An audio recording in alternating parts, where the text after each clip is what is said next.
ఇలా చూడండి.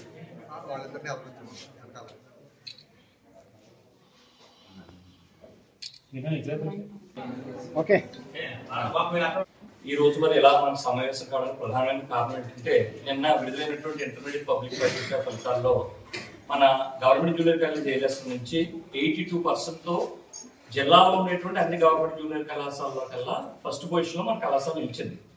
Second year first year general vocation లో కూడా కలిపి మొత్తం మీద మన 82% తో మన ఫస్ట్ పొజిషన్ సాధించడం జరిగింది. దీనిలో 900+ సెకండ్ ఇయర్ పిల్లలకి స్కోరింగ్ వచ్చిన వాళ్ళు 14 మంది ఉన్నారు.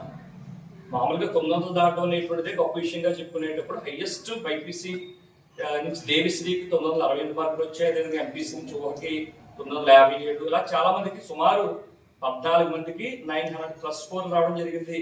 ఇక ఫస్ట్ ఇయర్ మీ అందరికీ తెలుసు, బైపీసీ అయితే 455 మార్కులకి టోటల్ ఉంటుంది, ఎంపీసీకి అయితే 470 ఉంటుంది, వొకేషనల్ సిసిహెచ్సి 500 ఉంటాయి. ఏదైనా హైయెస్ట్ 500 మార్కులకి 500 మార్కులకి మనం ప్రామాణికంగా తీసుకుంటే కనుక దాదాపు 30 మంది విద్యార్థులకి అన్ని గ్రూపుల్లో దాదాపు 30 మంది విద్యార్థులకి 400+ స్కోర్. ఇక్కడ మేము రావడం గల కారణం ఏంటంటే ఇంటర్ రిజల్ట్స్ వచ్చాయి. ఇంటర్ పరీక్ష తాలూకు మీరు రాసిన పరీక్షల తాలూకు రిజల్ట్స్ వచ్చాయి కాబట్టి ఆ రిజల్ట్స్ ఎలా వచ్చాయి అనేటటువంటి విషయాన్ని మీతో చర్చించుకోవడం కోసం ఇక్కడికి వచ్చాం మేము.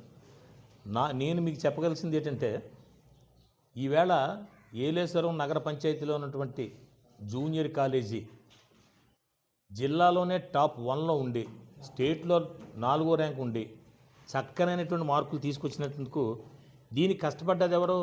మన ప్రిన్సిపల్ గారు, మన సిబ్బంది, మన స్టాఫ్, మన లెక్చరర్స్, మన వైస్ ప్రిన్సిపల్ గారు అందరూ కూడా రాత్రింబగళ్ళలో మీరే సొంత పిల్లలు, మీరే సొంత కుటుంబాల కింద మిమ్మల్ని చూసుకొని మిమ్మల్ని ఈ స్థాయికి చదివించారు కాబట్టే కదా మనకి రిజల్ట్ వచ్చింది.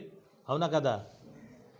అంటే ఇంత క్రమశిక్షణగా చక్కనైనటువంటి రీతిలో మనకు పాఠాలు చెప్పి ఏలేశ్వరానికే మంచి పేరు తీసుకురావడానికి మీ జీవితాల్లో మీకు ఉన్నత భవిష్యత్తు రావడం కోసం ఈవేళ చాలా టాప్ అనమాట.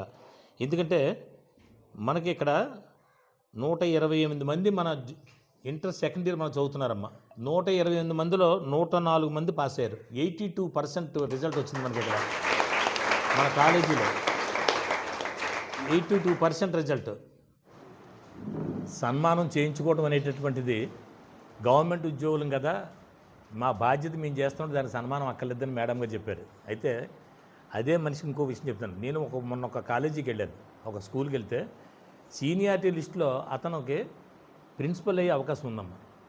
ప్రిన్సిపల్ అవుతారు కదా మీరు, సీనియారిటీ అంటే అతను వద్దని లెటర్ రాసి ఇచ్చాడు. నాకు వద్దని, నాకు ఈ ఉద్యోగం చాలు, నాకు ఈ జీతం చాలు, ప్రిన్సిపాల్ చేయను అన్నాడు. కారణం ఏంటని అడిగాను నేను. ప్రిన్సిపాల్కి అదనపు బాధ్యత మీకు. నేను ఎందుకంటే మిమ్మల్ని ప్రత్యేకించి మీ స్టాఫ్ అంతా నేను మరీ చెప్పేది, ఇక్కడ మీరు భోజనాలు వంటలు వండుతున్నప్పుడు ఫుడ్ పాయిజన్ ఎక్కడో చిన్నది మీ ఎవరికి మీ దృష్టిలో ఉండదు, కామన్గా ఏదో జరుగుద్ది. కానీ ఎవరిని ప్రశ్నిస్తారు? ఎవరా కాలేజీ ప్రిన్సిపాల్ ఏం చేస్తుంది, ఆవిడ నిద్ర అవుతుందో పడుతుంది. ఆ గోడ పడిపోయినప్పుడు నాకు సుబ్బారావు చెప్పాడు, నా ప్రత్యేకంగా వచ్చి తరపునే ఈరోజు ఏలేశ్వరం నగర పంచాయతీలో ఉన్నటువంటి ఏపీఆర్జేసీ కళాశాలకి మీ అందరినీ కూడా కలవడానికి వచ్చాను. దానికి కారణం ఏంటంటే 98% వచ్చింది ఇంటర్ మనకి, ఎక్కడా లేదు. 98% మనకి మంచి రిజల్ట్ వచ్చింది. దీని గురించి మీకు అర్థమయ్యేలా చెబుదామని ఉద్దేశంతో వచ్చాను. అర్థమయ్యేలాగంటే ఈవేళ మీరు ఎక్కడైనా సరే ప్రైవేట్ కాలేజీలకు వెళ్ళండి, ఇంటర్ చదువుకోవాలంటే కనీసం ఇంటర్ 3 lakhs తీసుకుంటున్నారు. అవునా? ప్రైవేట్ కాలేజీలు ఎక్కడన్నా